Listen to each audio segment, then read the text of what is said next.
Okay, so this will be my third attempt to try to upload this video.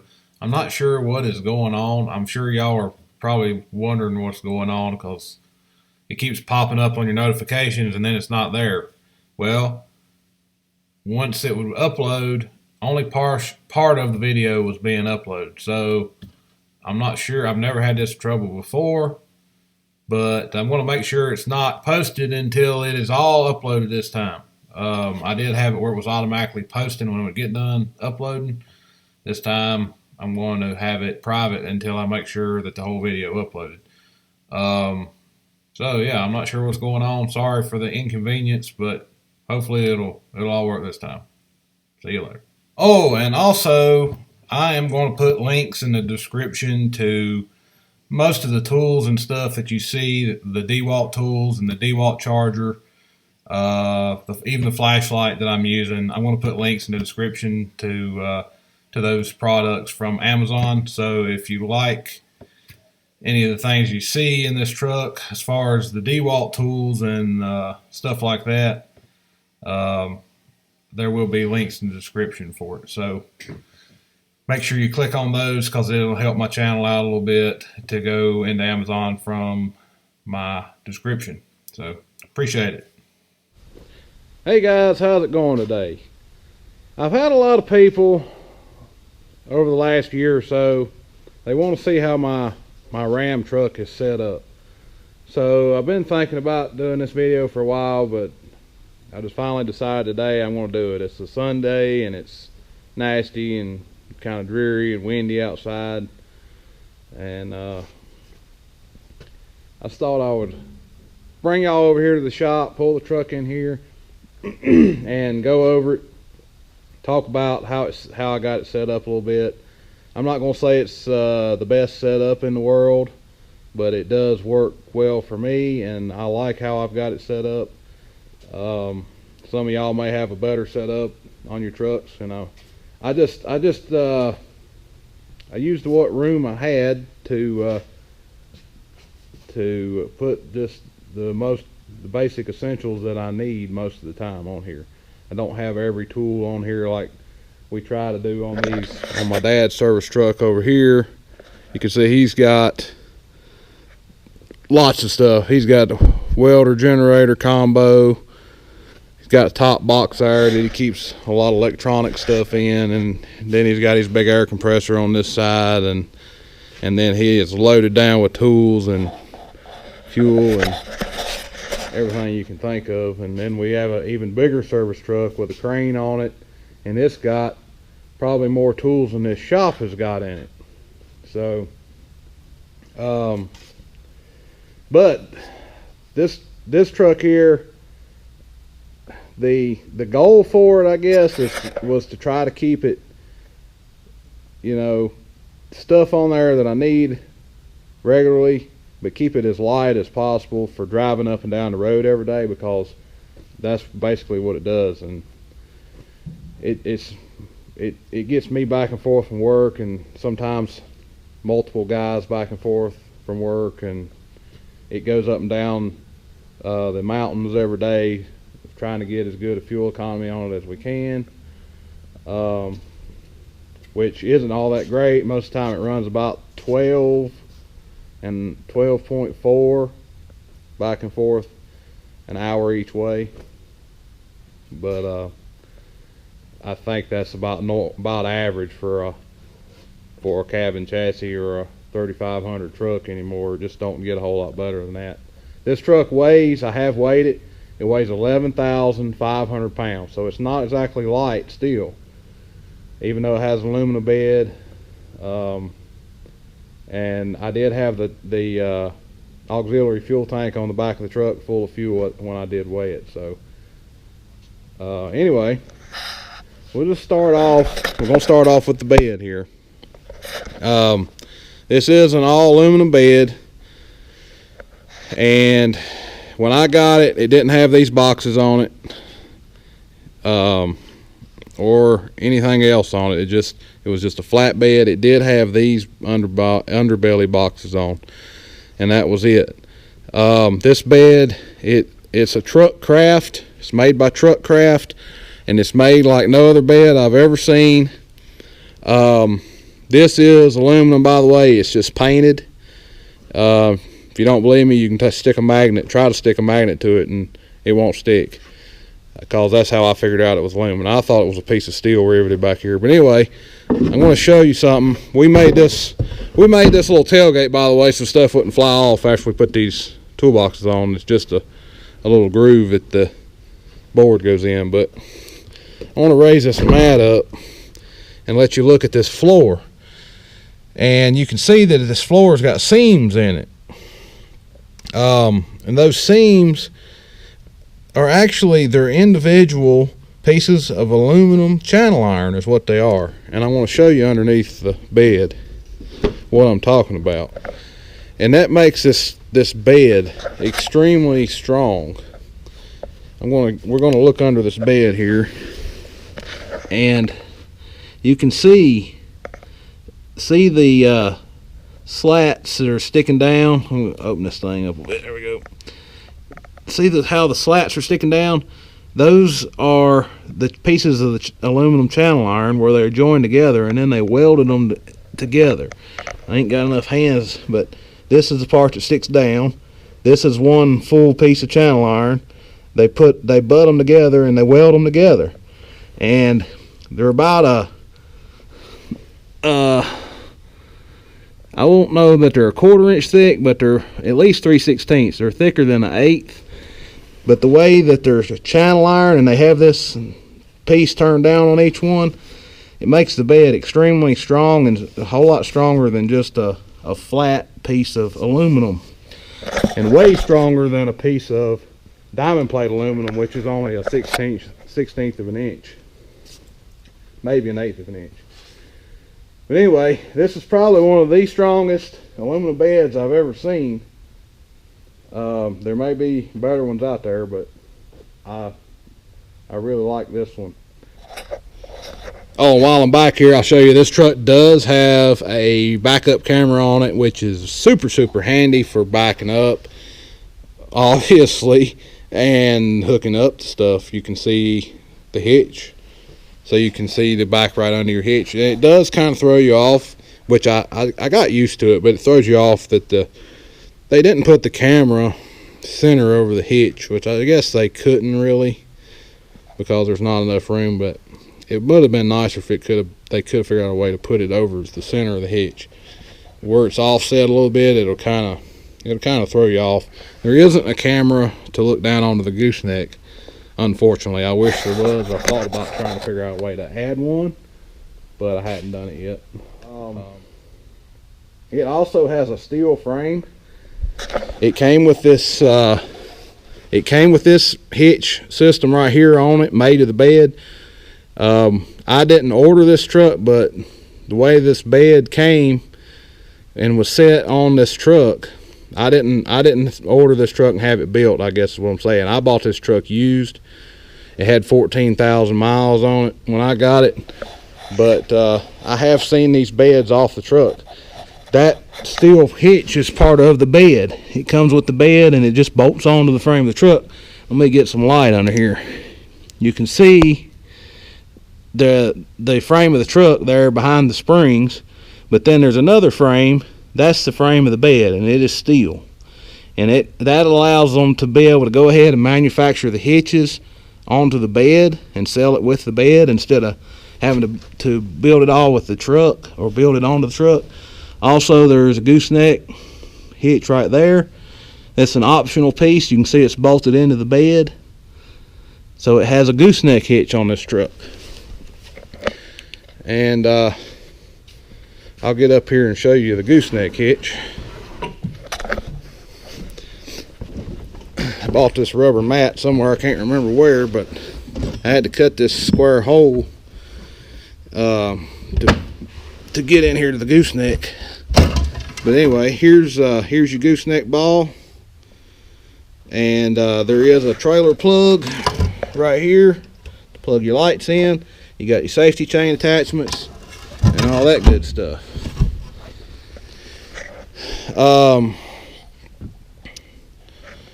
Let's see more about the bed.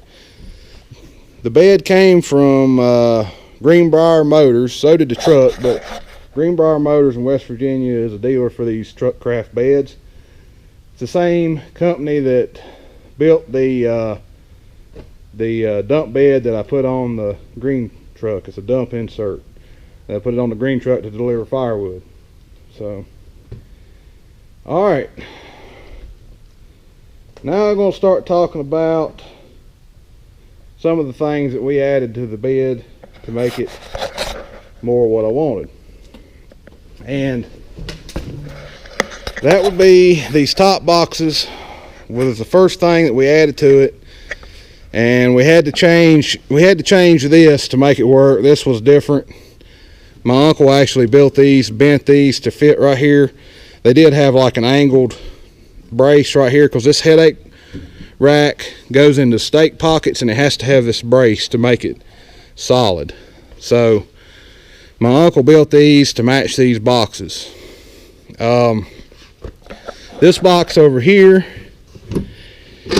I've got miscellaneous stuff in it. You can see my propane torch. This is a set of scales I use to weigh square bales sometimes. I do use this truck around the farm when I'm farming, obviously. We did a little bit of creative stuff here about mounting a big adjustable wrench in the door. You can see how we built this piece for the head to go in, and then we got a wing nut here so you can take it, put it in there, and it holds it to the door, because these items take a lot of space in the toolbox, and this is just dead space right here, so it was a good place to put it. Here's another little wing nut to hold this bolt cutter in there. I've got some extra pins. There's some weed eater string, drill bits, lubricants and rulers, and just a tire repair kit, things that you need pretty regularly. Over here I have a system that I made to, it's just really simple. It's a 2x4 with holes drilled in it, but it has all my air chucks in it. It has a die grinder right here. My uncle, he bent my tire inflator there to make it fit a wheel he was trying to get air in. Here's a big tire gauge, and I had a little issue with this tire gauge. I'm not exactly sure what kind of brain fart I had when I was mounting this block of wood in here, but I was trying to mount it low enough that I could get this tire gauge in and out without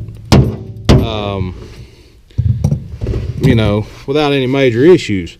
Well, I must have mounted the block of wood with the tire gauge in it, and I forgot to check and make sure it would come in and out, because one day I needed that tire gauge and I could not for the life of me get it out of that block of wood. I couldn't raise it up high enough to get it out of it. It was running into the top, and I could not get the stupid thing out. And I'm like, now how did I get that in there? And the only thing I could figure was I must have mounted that block of wood while with the tire gauge in there, and forgot to make sure it would come out. So what I ended up having to do was take a die grinder, and I ground a notch out. You can see it in there. Get my light back out.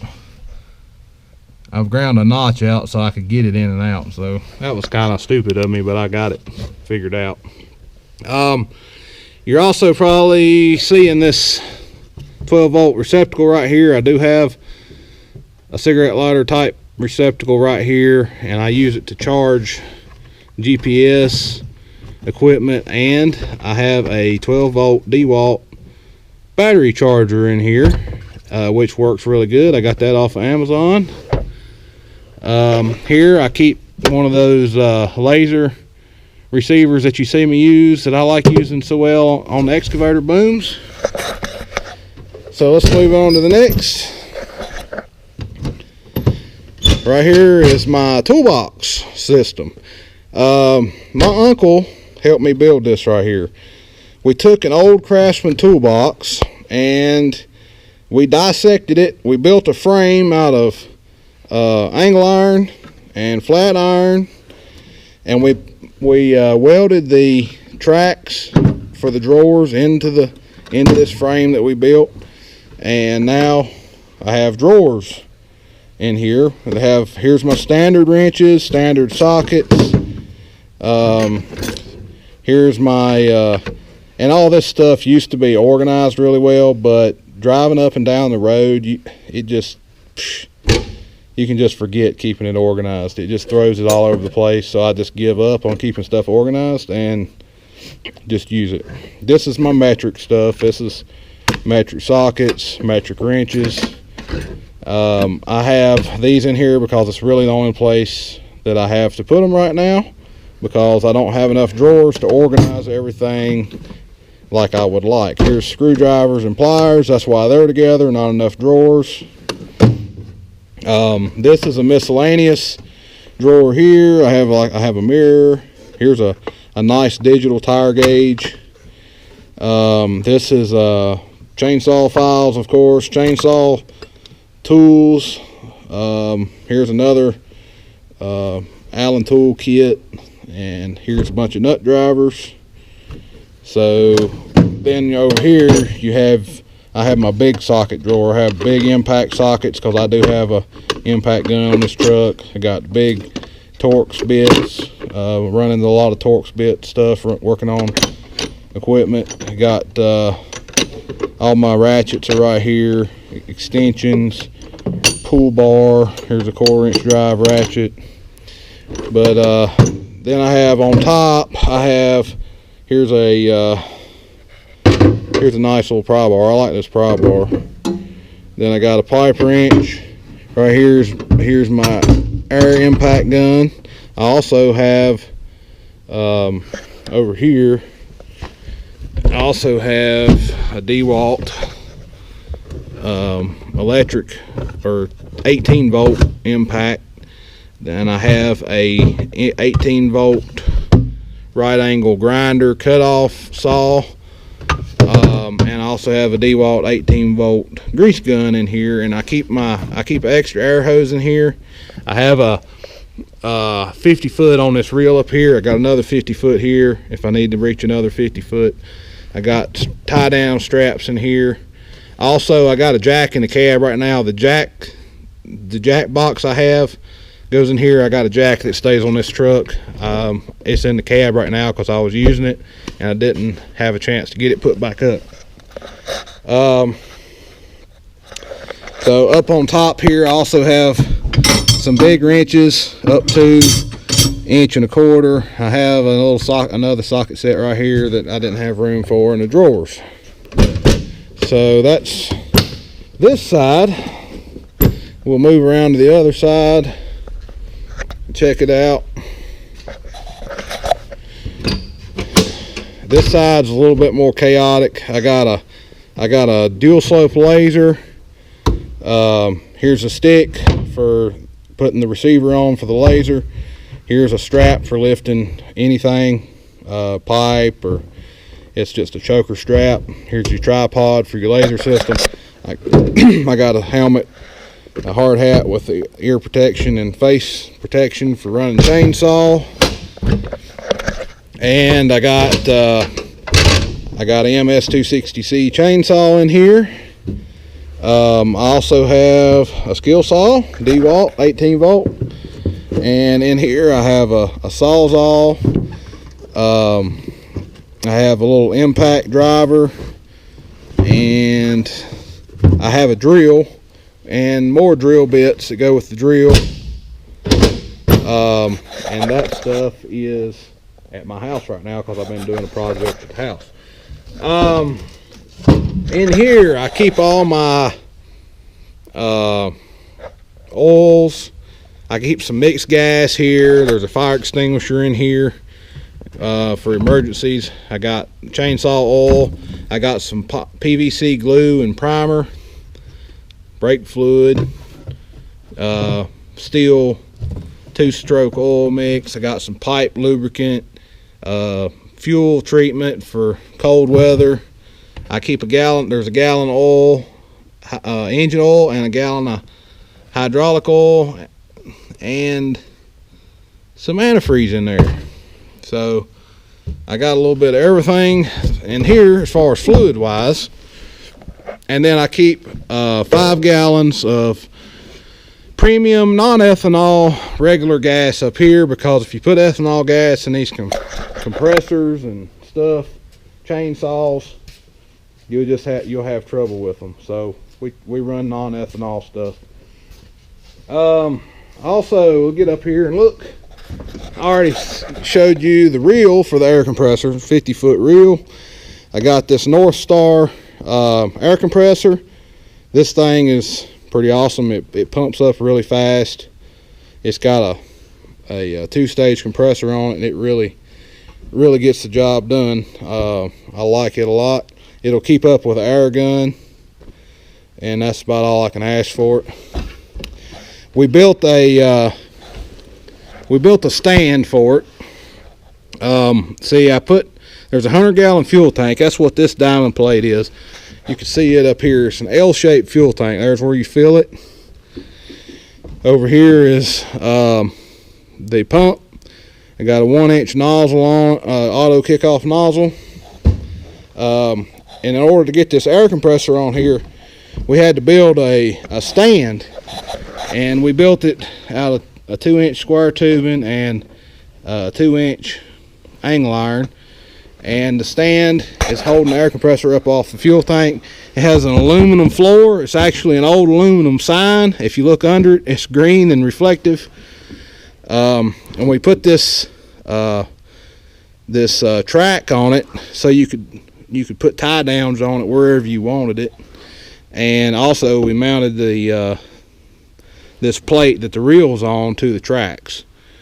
We cut little slots in the track so the compressor would fit in a specific spot. Our thought was that this compressor is portable, and we didn't want to permanently mount it to the truck. That way, if you were working in a remote location you couldn't get the truck to, you take these tie downs loose, you take this compressor off the truck, you set it in a skid steer bucket, and you drive it to wherever you need the compressor at. Because we use these compressors and the air guns to put pipe joints together, mechanical pipe joints. So, all right, let's talk about, well, while I'm up here, I'll let you look. I got this LED light. I don't remember the brand name of it because it was over there on the shelf and it didn't have a box or anything. I think somebody might have gave it to us or something on a trade for something we did, but it ended up on this truck. It's a really nice light. I have 2 Auxbeam work lights up here, and I have 2 Auxbeam work lights that shine. There's another one right there. They shine off to the sides. I thought those ones on the sides had give up on me in less than a year, but they quit working. This one over here on the left quit working first.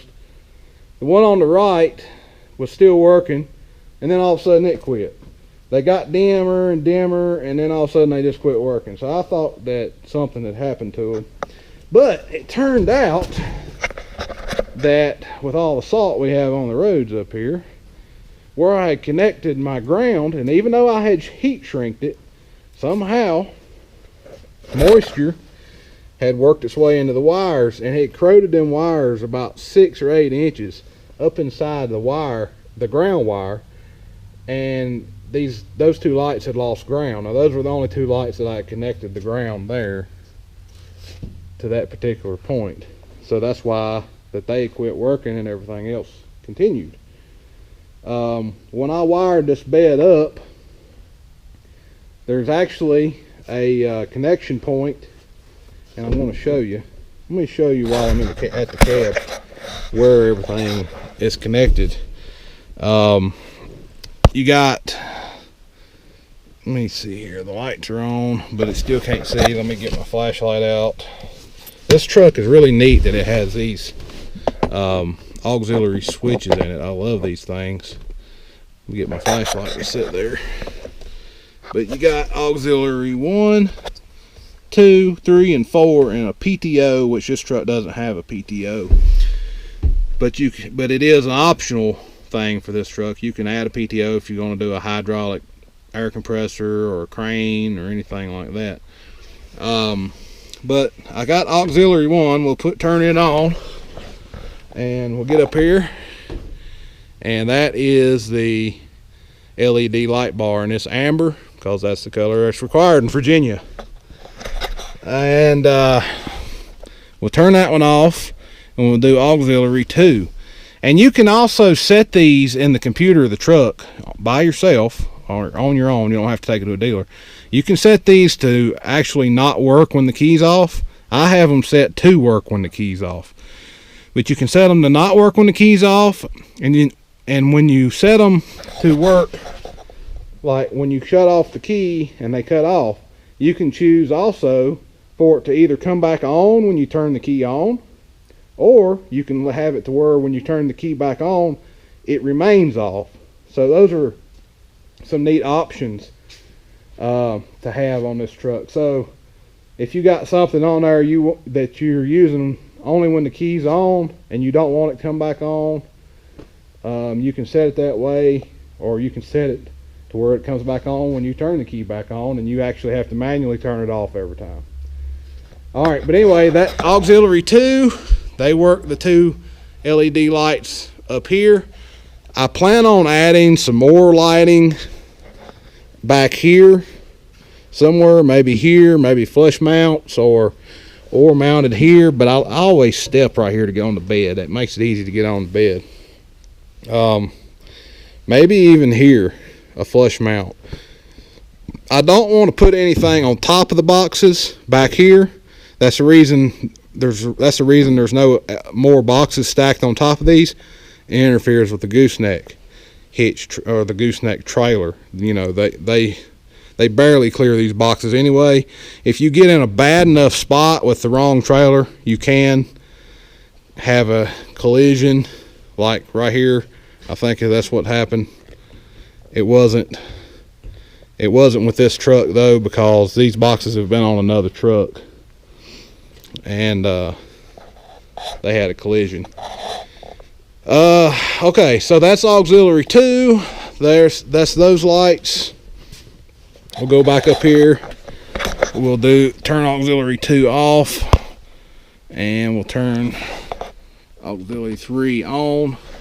Auxiliary 3, I got these lights fixed. Replaced the wiring that was corroded, and I did a different type of heat shrink. Hopefully it'll do better. But both of these lights are working now. You can rotate these lights, you know, wherever you want them. I like them kind of shining forwards because I can see out here beside the truck. If I'm in the truck trying to turn to the left or something at a job site, make sure there's nothing I'm going to run over. Alright, these auxiliary switches, I'll turn that one back off. Number 4 is empty. The reason number 4 is empty is because I plan on using it to do a front mounted LED in the future. I just hadn't done it yet. I'm going to pop the hood, and I'm going to take you up here and show you, if you have one of these trucks and you're not sure where to connect to get to those auxiliary switches, it's actually really simple. There should be a wiring harness that came with the truck, and right here is this plug right here. This is where all the auxiliary switches are. Each one, there's four wires right here. This plug does not come from the factory plugged into the truck, but it should have came with the truck. Most of the time it's under the rear seat if you have a 4-door truck. Could be in the glove box. But this harness plugs into this harness, or plugs into this plug that's on the truck, and it gives you these wires, and then you hook these wires into your light source, and that will allow you to control your lights or whatever you're trying to control with your auxiliary switches.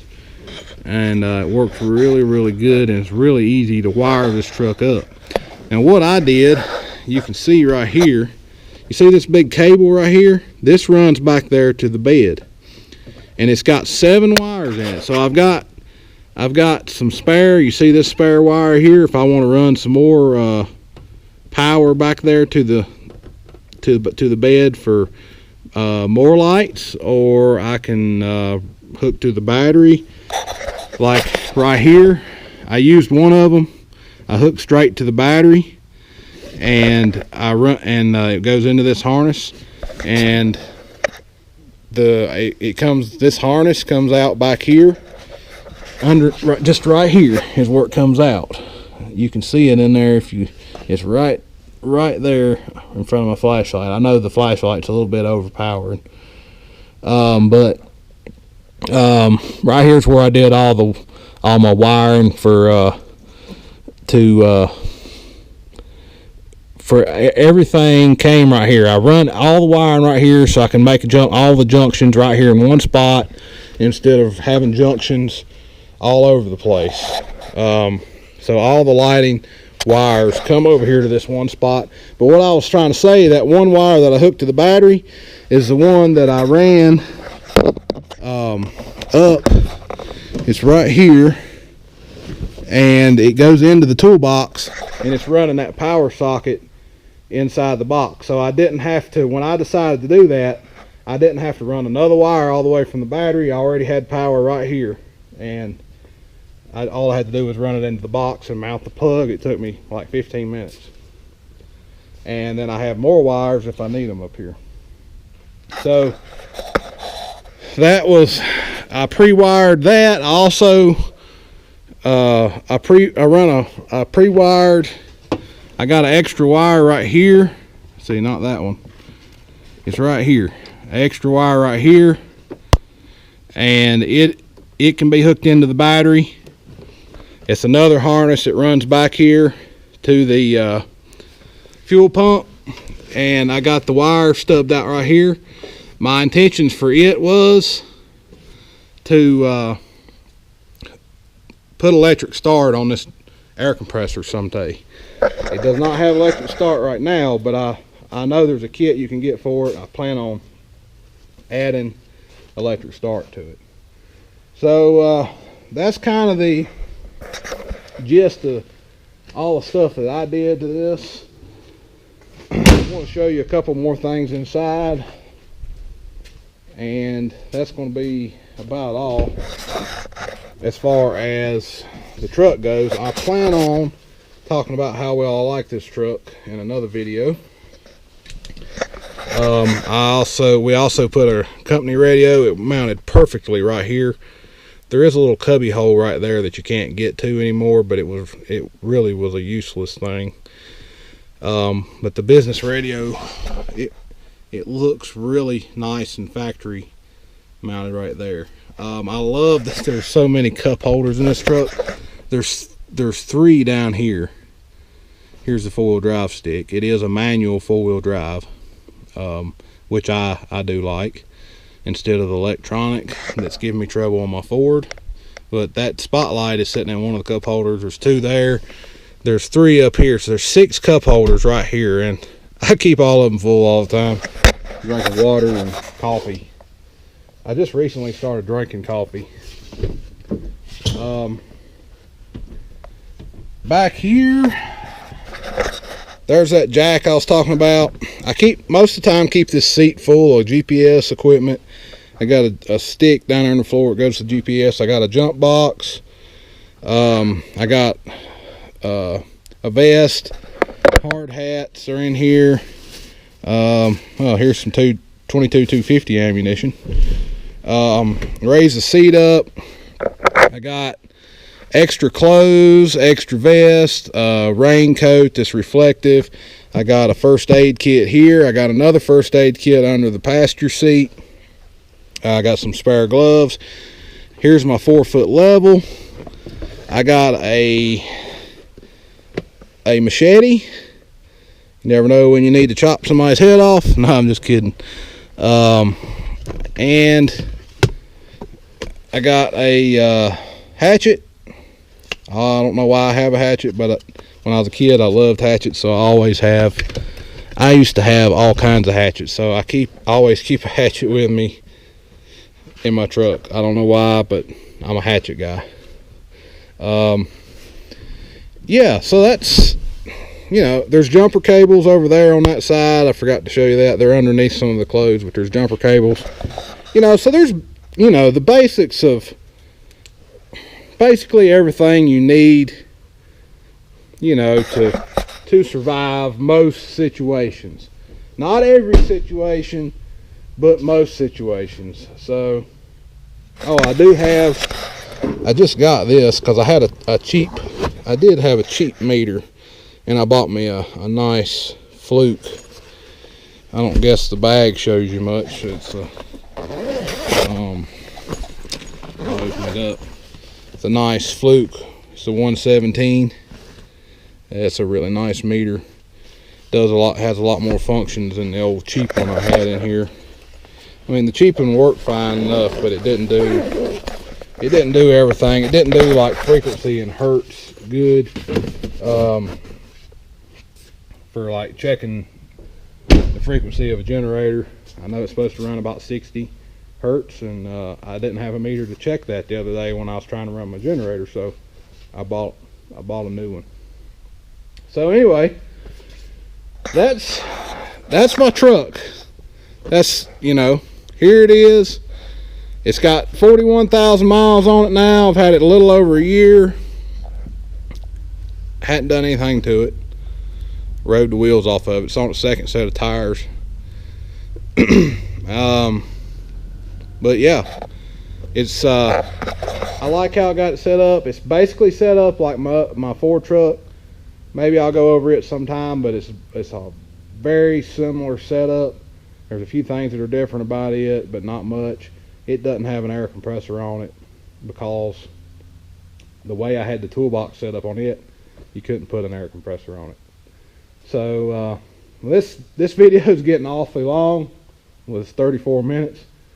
I'm gonna go ahead and that's about all I can think of to show you right now. Anyway, like I said a little bit ago, I might do a review of this truck. Talk about what I like and what I don't like, and a few things like that. When I get time, I'll make that video. All right, thank y'all for stopping by. See you on the next one.